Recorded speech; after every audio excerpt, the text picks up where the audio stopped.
بچوں کے عظیم شاعر اسماعیل میٹھی نے بچوں کو خدا کی قدرت حکمت سے کس طرح روشناس کرایا، آئیے ان کے نظم کے بارے میں جانتے ہیں۔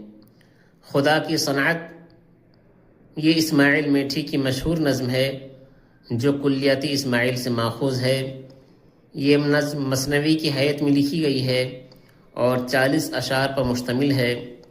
خدا کی قدرت، حکمت اور خوبصورتی کو نفیس اور آسان انداز میں بیان کیا ہے۔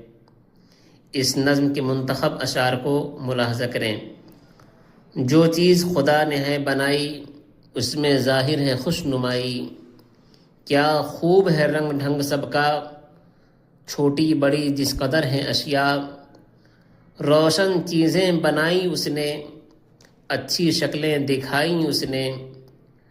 ہر چیز کی ہے ادا نرالی، حکمت سے نہیں ہے کوئی خالی۔ اس کی قدرت سے پھول مہکے، پھولوں پہ پرند آ کے چہکے۔ چڑیوں کے عجیب پر لگائے، اور پھول ہیں عطر میں بسائے۔ دو ہونٹ دیے کہ منہ سے بولے، شکر اس کا کرے زبان کھولیں۔ ہر شے اس نے بنائی نادر، بے شک ہے خدا قوی و قادر۔